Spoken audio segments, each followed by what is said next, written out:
കാലിക്കറ്റ് യൂണിവേഴ്സിറ്റിയിലെ peon security നിയമനങ്ങളിൽ 50% സംവരണം contract തൊഴിലാളികൾക്ക് നൽകണമെന്ന ഹൈക്കോടതി ഉത്തരവ് നടപ്പിലാക്കിയില്ല. 1986-ൽ ജോലിക്ക് കയറിയ 600 CLR തൊഴിലാളികളാണ് പരീക്ഷയും ഇന്റർവ്യൂവും കഴിഞ്ഞ് സ്ഥിര നിയമനത്തിനായി കാത്തിരിക്കുന്നത്. ചുറുചുറുക്കുള്ള പ്രായത്തിൽ 26 വർഷങ്ങൾക്ക് മുമ്പ് ജോലിക്ക് കയറിയപ്പോൾ 16 രൂപ 25 പൈസയായിരുന്നു ഇവർക്ക് ലഭിച്ചിരുന്നത്.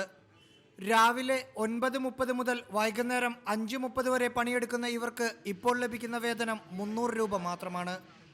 അവധി ദിവസങ്ങൾ ഒഴിച്ചു നിർത്തിയാൽ മാസത്തിൽ 20 ദിവസമായിരിക്കും പലപ്പോഴും പണിയുണ്ടാവുക. ഇക്കാര്യങ്ങൾ കോടതിയുടെ മുമ്പിൽ അവതരിപ്പിച്ചപ്പോഴാണ് പ്യൂൺ സെക്യൂരിറ്റി നിയമനങ്ങളിൽ 50% സംവരണം നൽകണമെന്ന് ഹൈക്കോടതി ഉത്തരവിറക്കിയത്. പക്ഷേ ഉത്തരവിറങ്ങിയതിനു ശേഷവും നിയമനങ്ങൾ നടന്നെങ്കിലും ഇന്റർവ്യൂ കഴിഞ്ഞിരിക്കുന്ന ഇവരെ ആരെയും പരിഗണിച്ചില്ല.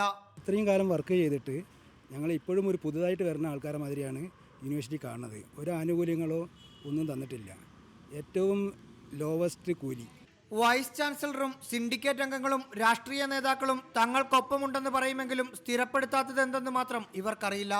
ജീവനക്കാരുടെയും വിദ്യാർത്ഥികളുടെയും പ്രശ്നങ്ങൾക്കൊപ്പം തങ്ങളുടെ വിഷമങ്ങളും പരിഗണിക്കണമെന്നാണ് CLR തൊഴിലാളികളുടെ ആവശ്യം. റാഹിസ് റഷീദ്, റിപ്പോർട്ടർ, മലപ്പുറം.